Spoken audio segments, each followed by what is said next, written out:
agora nós vamos iniciar o quê? Uma sequência de mensagens, né, às igrejas. Então, lembrando que Apocalipse é uma carta só, mas neste momento existem mensagens específicas para cada igreja da Ásia, tá certo? Então a gente vai começar a ver essas mensagens. Mas antes, olha só o que a gente já viu. A gente viu lá no prólogo, até o versículo 20, que foi apresentado a nós algumas forças, né? A gente vai chamar aqui as forças do bem e as forças do mal. As forças do bem, Cristo e a igreja, né? Ou as igrejas. E as forças do mal, gente, a gente vê que são os governantes mundiais, preste bem atenção, os governantes mundiais e os poderes cósmicos. Os governantes da terra que vão contra Deus, eles fazem parte dos aliados da maldade que perseguem a igreja. E eles são numa categoria aqui, forças então do mal, que vão ser julgadas, tá? Isso é importante. Aprendemos que Jesus é realmente o Cristo glorificado, que está no controle não apenas das igrejas, mas Ele também tem o controle dos governantes seculares. Se você quiser, capítulo 1, versículo 5, dá uma olhadinha de novo que ele cita aí. E das forças do mal, no capítulo 1, versículo 18. Portanto, o cenário é preparado aqui, gente, para as mensagens às igrejas da Ásia. Descrevendo, preste atenção, o que está acontecendo nas igrejas da Ásia? Uma luta entre o bem e o mal. Uma luta entre a vontade de Deus para essas igrejas e uma investida de Satanás, mas também uma investida do que? Dos impérios humanos perseguindo essa igreja. Então existe um choque de poderes envolvendo a vida da igreja. Se isso existia naquela época, isso existe hoje também, tá? Isso que a gente precisa entender. Nós vamos ver então o efeito do conflito do bem e do mal na igreja e nas igrejas, tá? Contra quem o mundo está em guerra. Então o mundo está em guerra contra quem? Contra a igreja. Isso é história. Na história da igreja, desde o nascimento dela em Jerusalém, ela é perseguida. Ela teve momentos de alívio, né, na história, mas de épocas em épocas e localizações diferentes, existe um ciclo de hostilidade às igrejas de Cristo. E diante dessas mensagens, nós vamos ver como que nós devemos nos portar diante desses acontecimentos aí, contrário à igreja, tá certo? Vamos mais um pouquinho aqui. Gente, existe aqui uma teoria, eu não sei se acho que vale a pena falar. Eu vou gastar um tempinho explicando isso, porque provavelmente quem estudou Apocalipse já teve contato com essa teoria. Existe uma teoria que as 7 igrejas da Ásia, elas não são, as mensagens às 7 igrejas não são necessariamente mensagens históricas. Elas são mensagens futuristas que apresentam etapas das igrejas de Cristo durante os anos. Essa abordagem, esse entendimento vem de uma linha dispensacionalista de entendimento, de uma hermenêutica dispensacionalista. Então eles dizem, por exemplo, quero que você conheça, porque você vai encontrar no Brasil uma grande parte das pessoas que falam isso. Por exemplo, eles dizem que Éfeso representa a igreja primitiva. Aí eles vão dizer que Esmirna, que é a segunda igreja, representa o período da perseguição da era patrística, no segundo século, terceiro. Eles falam que Pérgamo fala da época do imperador Constantino, tá? Que Tiatira fala do período medieval da história da igreja, que Sardes indica a época da reforma protestante, e que Laodiceia é justamente o período, Filadélfia, as missões do século 18 e 19, e Laodiceia para a era moderna, tempo de crescimento da apostasia antes da vinda de Cristo, que é o momento que a gente está vivendo. Então, para esse pessoal, nós somos a igreja de Laodiceia, tá? E faz sentido até certo ponto, mas nós vamos ver que não faz tanto sentido assim, se a gente entende que a igreja de Cristo, ela não é brasileira, nem americana, nem europeia, ela é da face da terra. Mas essa é uma interpretação que vocês precisam conhecer, porque se você se deparar com a maioria das pessoas que estudaram escatologia, elas vão falar isso para vocês, quem tem essa linha dispensacionalista, tá? Agora, até os dispensacionalistas, inclusive um que chama Thomas, que é um teólogo dispensacionalista, ele entende também que, apesar dele entender assim, que as igrejas eram históricas sim, que existe uma mensagem original para as igrejas originais, porque ele acha que é muito absurdo não acreditar que existia uma mensagem às igrejas que estava sendo destinado o livro de Apocalipse, tá? Então, você tem esse entendimento. Em contrapartida aqui, você vai ter outros que entendem, como eu particularmente entendo, que Jesus está escrevendo, mandando João escrever para 7 igrejas da Ásia, e que as 7 representam a totalidade da igreja, e que o que está acontecendo em cada uma das igrejas representa a aprovação e a desaprovação de Jesus na igreja de Cristo na face da terra. E diante disso, como nós vamos ler essa mensagem como fonte de vida? Tá. Eu vou dar um norte para a leitura. O que devemos fazer então com essas 7 mensagens é perguntar o seguinte: em que medida tal situação reflete a condição da nossa igreja? É isso que a gente tem que perguntar nas 7 mensagens. Jesus está elogiando essa igreja, ele também iria elogiar a gente pelo mesmo motivo? Essa é uma pergunta que a gente tem que fazer. Jesus está condenando um desvio daquela igreja, nós também seríamos condenados nesse desvio? O maior objetivo de lermos Apocalipse é pensarmos e lermos as mensagens dessa forma. Porque nós vamos ver que na história da igreja, igrejas caíram no erro de Éfeso, igrejas caíram no erro de Laodiceia, e igrejas têm os benefícios da igreja de Éfeso. Então nós podemos nos identificar e fazer uma autoavaliação de como Jesus estaria falando com a gente, que isso é o maior motivo dessas mensagens. É uma mensagem profética pastoral, que através dessas 7 igrejas quer falar com a igreja de Cristo até que Ele volte, e nos dar uma mensagem de perseverança. Então eu estou resumindo aqui o objetivo da leitura das mensagens. Tudo bem? Tranquilo? Outra coisa também, né? Como nós podemos maximizar os pontos fortes da igreja e minimizar os fracos? Então essa leitura que a gente vai fazer, ela é importantíssima. Então vamos lá, começamos no versículo 1. Ao anjo da igreja em Éfeso escreve. Aqui eu vou fazer já uma observação, que o Marcelo, não sei quem está no grupo, ele colocou uma observação interessante lá, que a gente discutiu, que tem linhas teológicas também, que entende que esse anjo é um mensageiro celestial, que representa as igrejas. E outros entendem que é um ser humano, que é o pastor da igreja, como representante da igreja.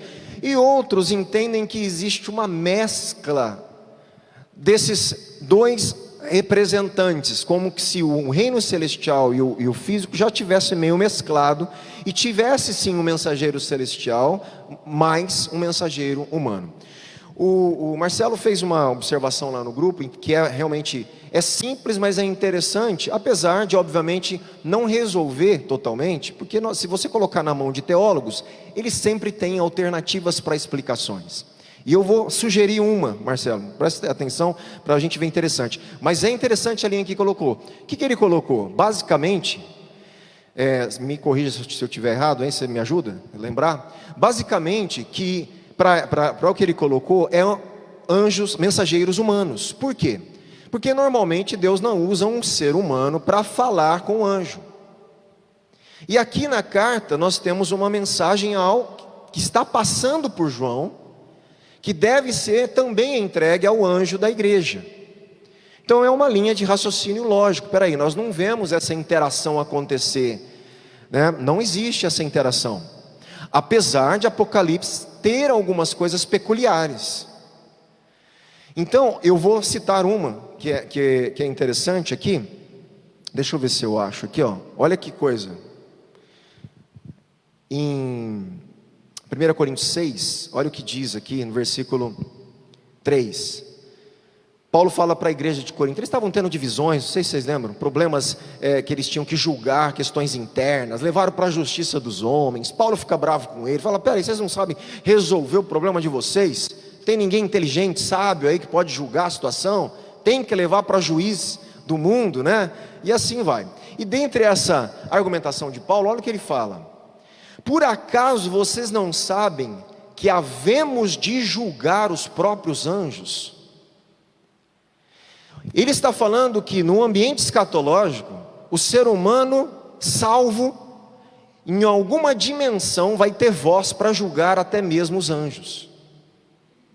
E João está justamente no ambiente escatológico e futuro, e no ambiente do trono e do céu e da terra sendo conectado, e interagindo de uma forma totalmente diferente. Então não seria tão absurdo que a mensagem tivesse uma mescla também de sugestão a um ser celestial juntamente com uma representação humana. Mas isso aqui eu estou colocando só para ver que não é, às vezes a gente traz alguma coisa tentando solucionar, mas provavelmente muitos teólogos já pensaram nisso. E existe sempre discussões, sempre argumentação. Não é tão simples a gente resolver, mas o que o Marcelo trouxe faz muito sentido, olhando o que? Para trás. Você não vê realmente Deus dando nenhuma mensagem para um homem entregar a um anjo. Você vê sempre ao contrário, tá? Então fica aí, obviamente, né?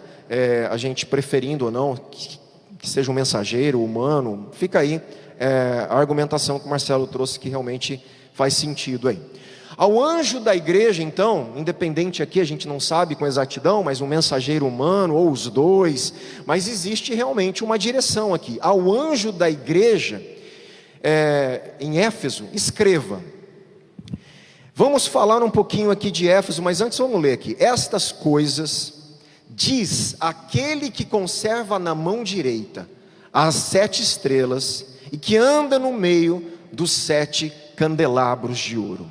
Ele lembra quem manda escrever. Quem está mandando escrever é aquele que tem autoridade sobre os mensageiros, sobre os anjos, e tem autoridade sobre a igreja, que anda no meio da sua igreja, que está presente no meio delas. Vamos falar um pouquinho de Éfeso, gente. Olha lá. A igreja de Éfeso, ela tinha um certo orgulho da posição que ela sustentava. Essas informações históricas, contextuais, elas são importantes, tá? Por isso a gente vai entender algumas coisas escritas para Éfeso que não está escrito para outra igreja. Então é interessante, Éfeso era um tipo de igreja mãe das igrejas da Ásia. Ela se sentia orgulho da sua posição, de todo o trabalho missionário que o próprio Paulo fez no meio de Éfeso, que foi extraordinário. Do início dela, do crescimento do evangelho, da palavra que crescia em Éfeso, o poder de Deus que atua na igreja. Timóteo, quando Paulo escreve a Timóteo, sabe onde Timóteo estava? Pastoreando em Éfeso, né? Então você encontra situações importantíssimas que estão acontecendo e aconteceram na igreja de Éfeso. Existia um certo orgulho dessa igreja pela posição que ela ocupava diante das outras, como que ela se sentiu o quê? Sou mãe das outras igrejas, né? Então todo mundo aqui, eu tenho autoridade, sou exemplo, vocês têm que me considerar. Existia um certo orgulho ali, né? E não apenas porque ela era uma metrópole, que também era da Ásia, como Éfeso era chamada, como também de sua herança, como eu disse, como igreja mãe da região. Portanto, era natural que ela fosse a primeira igreja da lista, tanto pelo fator de preponderância dela entre as outras igrejas, como da questão da rota, como eu já falei. Então existem esses aspectos. É interessante Éfeso ser escolhida como primeira igreja. Outra observação aqui: visto que Éfeso é a igreja mãe, ela deve reconhecer que Cristo, preste atenção, ela deve reconhecer que é Cristo e não ela que tem as 7 estrelas na mão e que tem os 7 candelabros. Não é você não tá na tua mão aí as igrejas da Ásia, está na mão de Cristo. Não é você que tem as 7 estrelas na mão, é Cristo. Então é importante falar com a igreja já mostrando para ela quem manda. E parece que de vez em quando Jesus precisa mostrar para a igreja dele quem manda. Porque a gente acha que a gente começa a ser igreja do jeito que a gente quer. A gente acha que a gente pode mandar nas prioridades da igreja, sendo que ele já falou o que é a prioridade da igreja. A gente começa a fazer um monte de coisa e menos do que ele mandou. E ele tem que olhar para a gente e falar: peraí, sou eu que mando. Não é o que está na cabeça de vocês que vocês têm que pregar. Não é o que está na cabeça de vocês que vocês têm que priorizar. É o que eu mandei vocês fazerem. E ele tem que lembrar a gente que ele continua sendo o Senhor da igreja, não nós. Que é ele que deve ser agradado no culto e não a gente.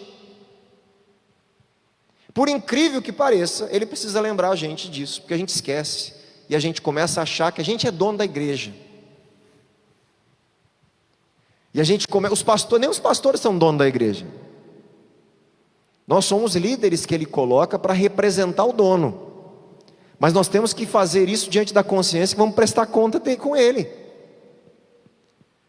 É óbvio que os pastores têm autoridade, guiam, têm direção, têm que dar o norte para a igreja, mas isso prestando conta diante do Cristo que é dono da igreja. Então, nós não somos donos de nada, nós somos servos de Cristo.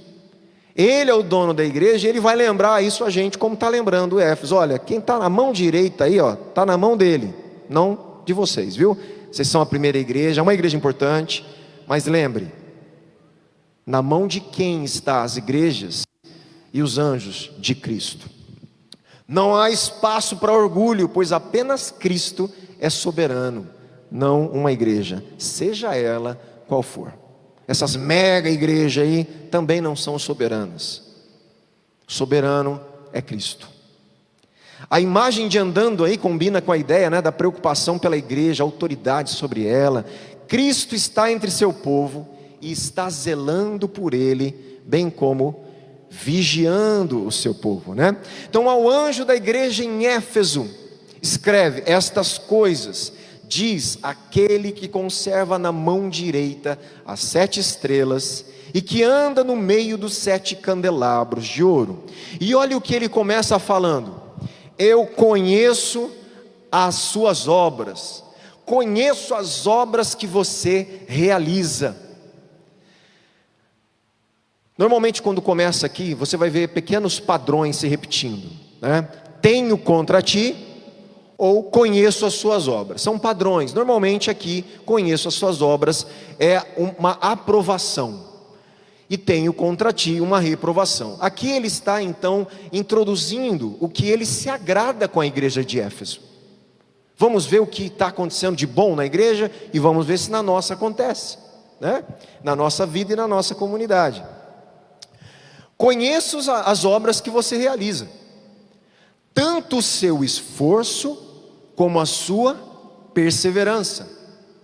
Sei que você não pode suportar os maus. Sei que você, Éfeso, não tolera os maus. Você não suporta. E que você pôs à prova os que se declaram apóstolos e não são. E descobriu que são mentirosos. Jesus está elogiando que a igreja de Éfeso colocou à prova gente que falava que era apóstolo e descobriu que eles eram mentirosos.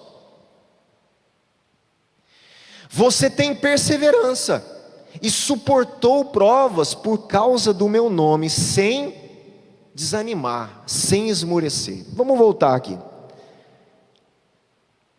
A perseverança aqui, Então os pontos fortes. Quando Jesus fala eu conheço Jesus, conhece intuitivamente, ele conhece com absoluta certeza, ele conhece de um jeito que ninguém conhece.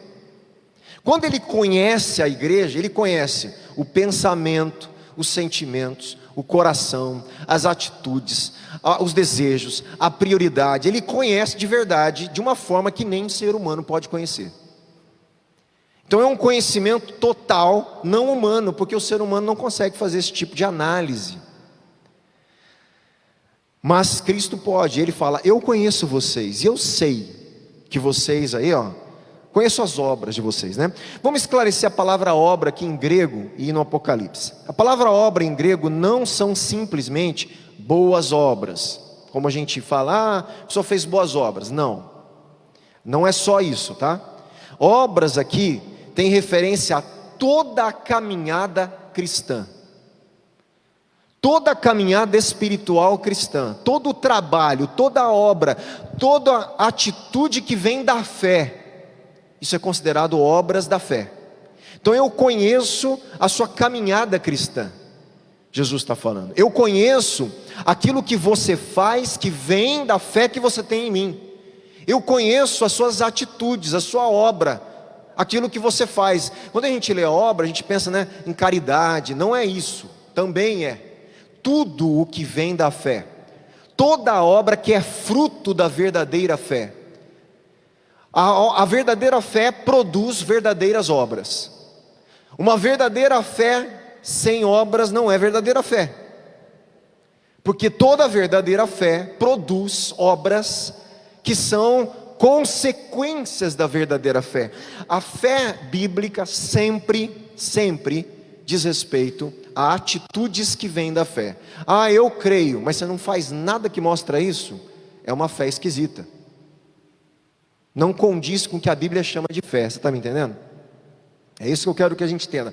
A fé na nossa cabeça brasileira é meio subjetiva, né? A gente crê e ninguém sabe que a gente crê. Isso não é a fé bíblica. Quando alguém crê, todo mundo sabe, pelo que ela fala, pelo que ela vive, pelas suas atitudes, pelas suas prioridades. A pessoa fala: olha a fé dela. A fé pode ser vista, ela não é subjetiva, porque ela produz frutos nas suas ações, o que a Bíblia chama de obras da fé. Então Jesus está falando: eu conheço, eu estou me agradando de atitudes de vocês, da caminhada de vocês em relação a alguma coisa aqui. Aqui as obras são definidas de formas mais específicas, como o trabalho e a perseverança da igreja. Então no caso de Éfeso, ele está elogiando o trabalho dela, algo específico que a gente está vendo, e a perseverança, por elas não esmorecerem. Essa é a obra que ele está elogiando em Éfeso. Elogiaria em nós? Faça sempre essa pergunta. O trabalho bem sucedido da igreja de Éfeso envolvia o quê? Uma batalha contra os falsos mestres. Eles prezavam pela verdade, eles não aceitavam doutrinas falsas. Eles provavam os mestres e expulsavam os mentirosos. Eles não suportavam a doutrina errada. Isso Jesus está elogiando na igreja de Éfeso. Situação vista, em 4,14, aí que a gente vai ver. Vamos continuar. Sei que você não pode suportar os maus e que pôs à prova os que se declaram. Gente, o que tem de cara hoje que se declara apóstolo e não é, que se declara profeta e não é, que se declara pastor e não é, que se declara tudo e não é. E o problema é que muitos cristãos não provam se eles estão falando a verdade ou não. Não tem um elogio de Jesus. Caem nas mentiras dessas pessoas. Caem no erro desses lobos devoradores que tiram as pessoas do Evangelho, prometendo coisas erradas, prometendo coisas que não tem nada a ver com o Evangelho. E Jesus provavelmente falando: olha, eu estou aqui, tenho contra ti, que você caiu aí nas mentiras de falsos profetas, falsos apóstolos. Mas com Éfeso não, eu conheço. Estou feliz com o que vocês estão fazendo nesse sentido. Vamos lá que Jesus vai apertar dos dois lados, Ele elogia, mas ele também vai falar: olha, aqui o negócio está feio, vocês vão precisar se arrepender,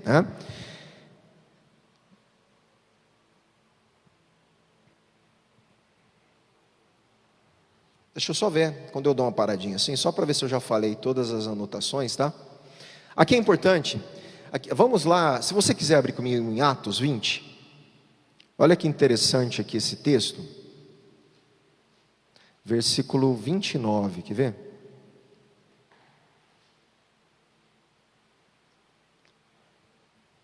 Deixa eu contextualizar. Paulo aqui, ele está viajando, ele está voltando da viagem missionária dele, e ele para numa cidade chamada Mileto. Lá em Mileto, ele convoca os presbíteros da igreja de Éfeso, para ir para uma reunião com ele em Mileto. E ali em Mileto, ele faz um discurso de despedida aos presbíteros de Éfeso. A carta que a gente está lendo, da igreja que a gente está lendo. Tá? Se você ler, é muito bonito, a despedida na verdade é muito comovente. Se você entrar na história, eles choraram, é uma despedida. Paulo fala, vocês nunca mais vão ver minha face. É uma despedida comovente. E no meio dessa despedida, Paulo discipula, Paulo ele fala algumas coisas para ajudá-los na condução da igreja. E ele vai aqui falar alguma coisa que tem a ver com o que a gente está falando, justamente para a igreja de Éfeso. Então, olha lá no versículo 29. Paulo falou o seguinte: eu sei que depois da minha partida, aparecerão no meio de vocês o quê? Lobos vorazes, lobos cruéis. Toda vez que fala lobos devoradores cruéis, são falsos mestres e falsos profetas. Ah lá, já traduziu, tua Bíblia já deu a tradução, né? Ela já trouxe a interpretação do termo. Então ele vai aparecer no meio de vocês, Éfeso. Ele está falando com os presbíteros da igreja de Éfeso. É uma profecia, né? Vai aparecer. Quando eu for embora, o pessoal vai chegar aí na igreja, vai cheirar as ovelhas aí. E eles vêm vestidos tudo bonitinho, mas são lobo. E eles vão querer devorar vocês, né? Lobos vorazes que não pouparão o rebanho. E que até mesmo entre vocês se levantarão homens falando coisas pervertidas para arrastar os discípulos atrás de si. Portanto, vigiem. Lembrando que durante 3 anos, noite e dia, não cessei de admoestar com lágrimas cada um de vocês. Não deixei de pregar o evangelho com lágrima pela vida de vocês, para que vocês não saiam da fé e do evangelho. Não permitam que esses lobos devorem o rebanho. Falando com os pastores de Éfeso, o presbitério de Éfeso, os presbíteros. E o que nós vamos ver lá em Apocalipse? Eles venceram. Jesus está elogiando Éfeso, que eles não deixaram esses lobos vorazes ganhar espaço. Eles descobriram que eram, quando eles chegaram, mentirosos, e não toleraram esse pessoal no meio deles. Eles ouviram Paulo, olha que interessante, né? Então aqui realmente é um momento bonito de obediência, né? Da igreja de Éfeso. Vamos continuar. Você tem perseverança e suportou provas por causa do meu nome. Gente, ele está falando aqui o seguinte: não é só suportar a prova. Suportar a prova por causa do nome de Jesus. Tem cristão que tem um monte de prova que não tem nada a ver com o evangelho. Foi das burradas que a gente faz mesmo.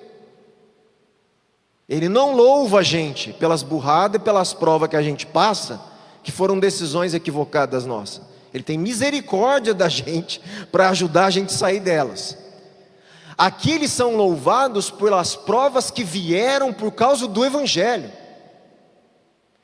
Eu aqui, né, louvo vocês, a perseverança, porque vocês suportaram provas por causa do meu nome. Muitas coisas Éfeso passou porque era fiel a Cristo, e Jesus está reconhecendo isso como o quê? Perseverança. Olha que bom a perseverança de vocês, por causa do meu nome, e sem ainda esmorecer. Portanto, os cristãos de Éfeso tinham não apenas permanecido firmes em favor do evangelho, mas também triunfado sobre os hereges e mantido sua vigilância espiritual. Então aqui nós vemos o conheço, suas obras, o elogio, o reconhecimento de Jesus ali, ao que a igreja estava acertando. Precisamos olhar para a gente, sempre. Estamos acertando? Toleramos falsas doutrinas, falsos mestres? E às vezes, infelizmente, agora não é só mais aqui na igreja, nas mídias sociais. Porque tem gente que, né, gente, aqui eu vou dar um puxão de orelha, pode ser? Vocês me permitem? Né, tem um pessoal da nossa igreja, que às vezes, por exemplo, tem lá gravações da pastora Cristina, tem minhas gravações ensinando, tem coisas que eu peço para vocês ouvirem, que o pessoal da nossa igreja não ouve. Aí você vai ouvir outro pastor que fala abobrinha e fica lá o dia inteiro ouvindo. É um absurdo. Mas não tem pastor que fala coisa boa? Muitos. O problema é que eu vejo um pessoal procurando gente ruim. Porque ainda se trocasse a gente por algo melhor, aí fala, pô, tá recebendo uma palavra ali com substância, né? Não vou falar, o cara ali é top, então deixa a pessoa crescer na fé. Mas não, troca por coisas que a gente está falando. Gente, cuidado. Cuidado, que isso aí vai levar você por um caminho que não é legal. E se expõe a isso, e a gente fica aqui pregando, combatendo coisas que você está consumindo lá e achando que é certo. Então isso é triste, porque é uma luta, parece que é dar murro em ponta de faca. A mídia, as sociais é muito bom, eu gosto muito, só que você tem que selecionar o que te influencia, gente. Tem que selecionar, porque senão a gente causa problemas. Eu vejo pessoas totalmente confusas, porque ouve um monte de coisa e não sabe o que pensa. A pessoa fica mais confusa. Não, mas aquele pastor que é top, que tem, né, um monte de gente falou isso, mas aquele falou isso, e agora eu gosto dos dois. Qual que eu sigo, né? Qual fala a verdade? Então, vamos estudar a Bíblia. Porque lendo a Bíblia do jeito que a gente está lendo, é mais difícil a gente ser enganado.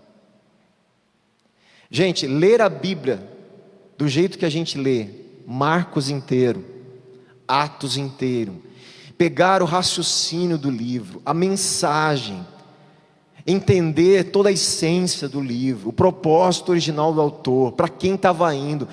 Você lê isso e fala, opa, entendi o que está falando aqui, no contexto original. Fica mais difícil a gente ser enganado. Então, estudar a Bíblia e fazer isso que a gente está lendo, eu não sei se vocês sabem, não igualzinho, mas muito semelhante, se fazia na sinagoga, se fazia na igreja primitiva. Eles faziam leituras públicas dos livros inteiros. E alguém fazia a exposição, a explicação. Essa é uma metodologia bíblica que a gente está usando. É mais difícil a gente tirar um texto fora de contexto aqui e fazer um malabarismo, né, para interpretar outra coisa, como eu já ouvi. A gente ouve várias vezes, né? O pastor Clécio mandou um vídeo, acho que não dá nem para comentar, né, pastor? Que é tão trágico aquilo ali, né? Aquilo ali acho que é para dar risada só, né? Para a gente dar risada, gente. É um absurdo, né? Vou deixar o pessoal curioso agora. Deixa eu falar, né? Não tem jeito. Mas assim, é um absurdo mesmo. Ali eu não estou falando, ali é um exagero, na verdade, né? Mas é cômico, é engraçado. Um pastor que estava lá, o pessoal, quem conhece aquela música? Solta o cabo da nau, essa, né? Nau é embarcação, né? Um navio. E aí o pregador ia entrar depois da música. Aí ele começa, né, pregando. Eu ia pregar sobre Davi, né? Mais ou menos assim. Agora eu vou pregar sobre o Danau. O Danau era uma pessoa que não soltava o cabo. Todo mundo mandava ele soltar o cabo, e ele não soltava. Eu não sei nem onde está isso na Bíblia, mas não solta o cabo não, Danau. Então, gente, você vê de tudo, né? E deve ter um monte de gente lá que deve ter glorificado a Deus para não soltar o cabo Danau, né? Então é terrível, gente. Se a gente não conhece a Bíblia, a gente, né, cai nesse tipo. É óbvio que isso aí é uma caricatura, chega a ser um negócio caricaturado, um exagero, né? Mas a gente vai cair em outras questões que às vezes comprometem o Evangelho.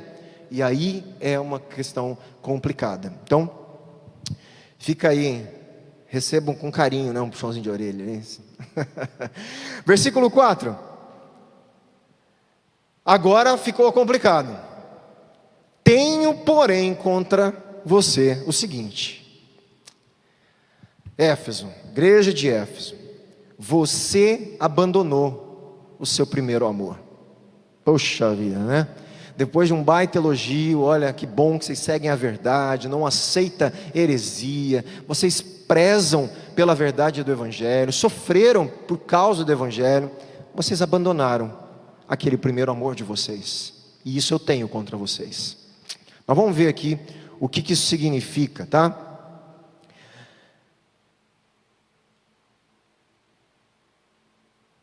O problema dos Efésios então é o abandono do primeiro amor. Eles haviam perdido o primeiro impulso de entusiasmo e empolgação em sua vida cristã, se acomodado, olha que interessante, numa fria ortodoxia que apresentava mais vigor superficial do que profundidade.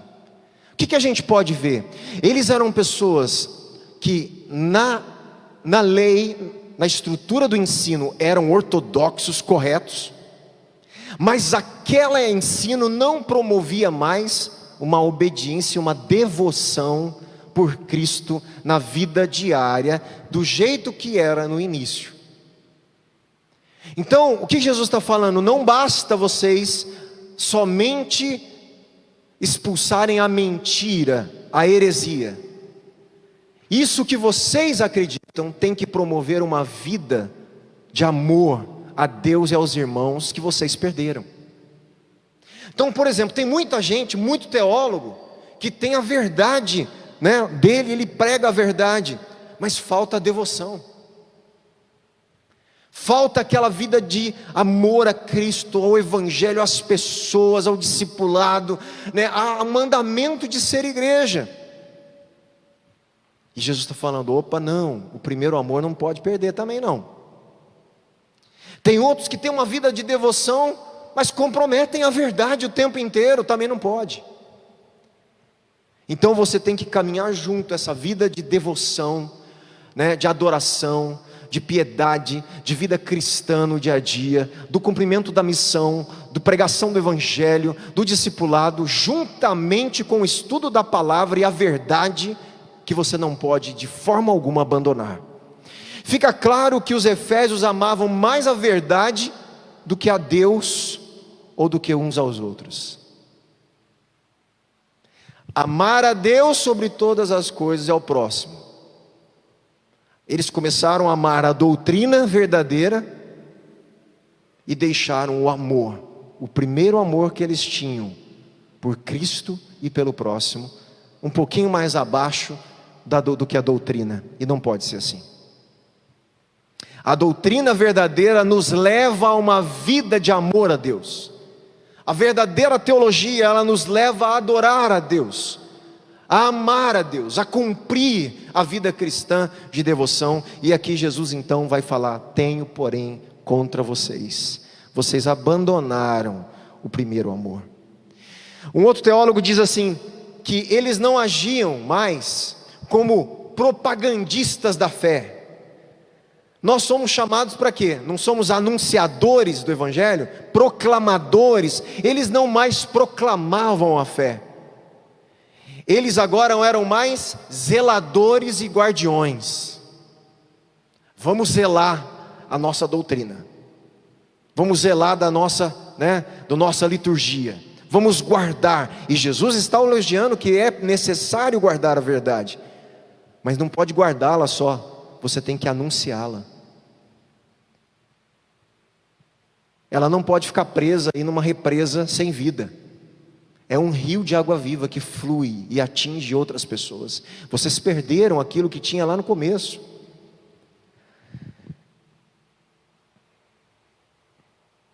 Eles amavam o Senhor, porém não mais com o coração, com a alma e com a mente. Podemos dizer, gente, que eles perderam aquele amor a Deus e ao próximo, que impulsiona a missão da igreja, de levar o Evangelho ao que estão perdidos, que Deus quer salvar. Por quê? Porque essa é uma característica que Atos dá da igreja de Éfeso, que eles estavam perdendo. Atos 19, 20 diz assim, olha lá. Olha o que acontecia lá em Éfeso.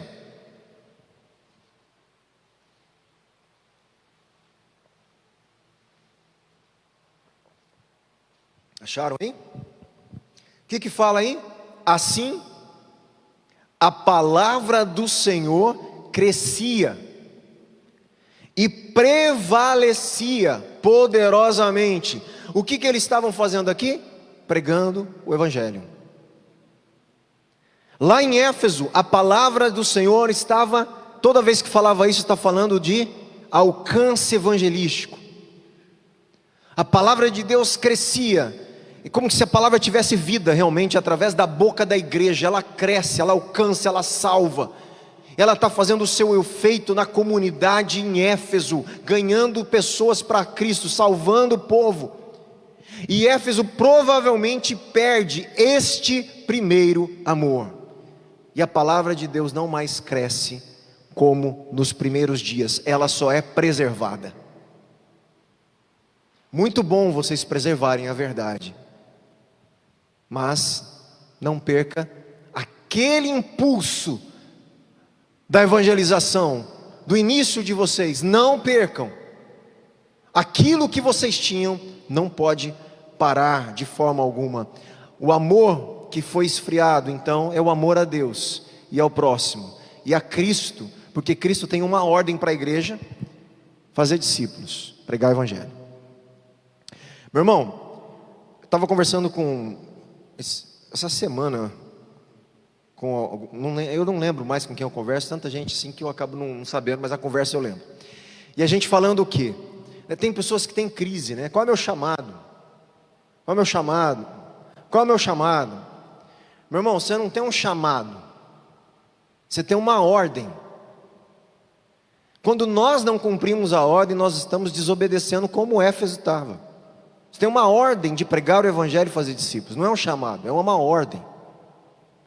No meio desse processo de obedecermos a Cristo, se Deus tiver um chamado, que a gente chama de chamado ou vocação específica, Ele vai nos direcionar. Mas não é ficar sentado, esperando Ele falar qual é o chamado. É ficar obedecendo, pregando o Evangelho e fazendo discípulos.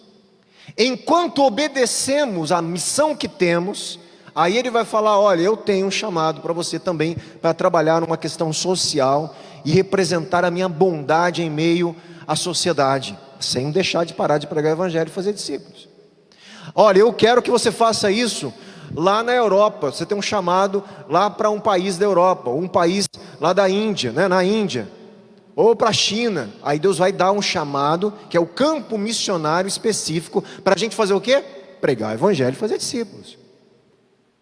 A ordem já está dada, não tem negociação. As outras coisas específicas, é na caminhada de obediência, Ele vai direcionando a gente.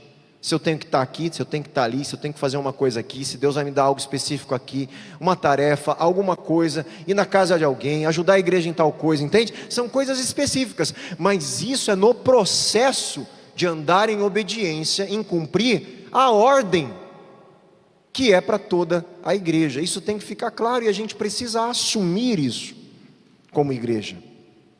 Então a gente aprender, né, a falar do Evangelho para as pessoas que aparecem na nossa frente todos os dias, gente. Encontrou alguém, falou um problema para você, prega o Evangelho para ela.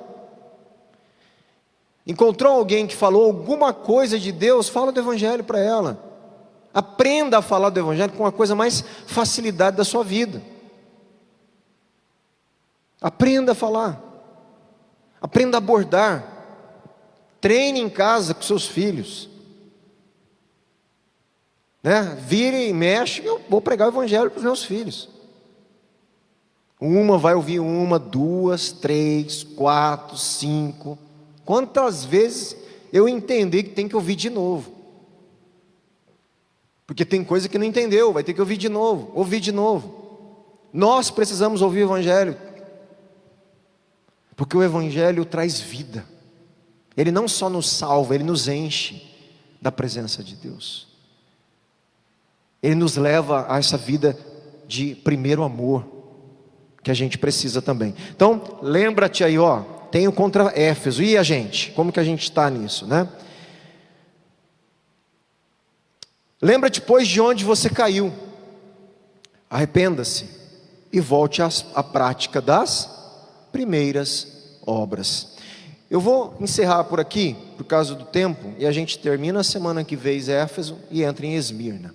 Tá? Então a gente vai parar aqui no tenho contra ti. Tudo bem? Eu tenho contra ti. E o que você tem que fazer quando Jesus fala tenho contra ti? Se arrependa. E se você não se arrepender, ele tem aqui o que ele vai falar. Ele tem um juízo. Mas se você se arrepender, eu também tenho algo de bom que vai acontecer com você. Vai desfrutar de algo que eu vou ter para você. E todas as mensagens a cada igreja, nós vamos ver as coisas benéficas e boas, as promessas, mas ao mesmo tempo, arrepende-se, reconheça o seu erro, volte, lembra da onde você caiu, lembra a hora que vocês pararam de fazer o que eu mandei, lembra quando vocês pararam de me amar sobre todas as coisas, amar o próximo, pregar o evangelho e obedecer a Cristo, lembre disso, se arrependa e volte a fazer.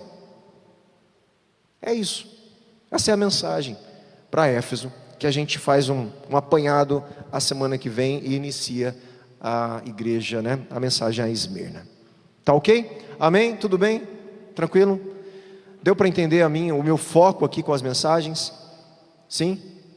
Nós vamos ver os pontos fortes de Jesus, os pontos fracos, e vamos fazer uma autoavaliação se a gente está sendo elogiado junto, ou se a gente está sendo, né, não elogiado, confrontado ali, corrigido por Jesus, junto também com essas igrejas, tá bom? Essa vai ser a nossa reflexão, em nome de Jesus.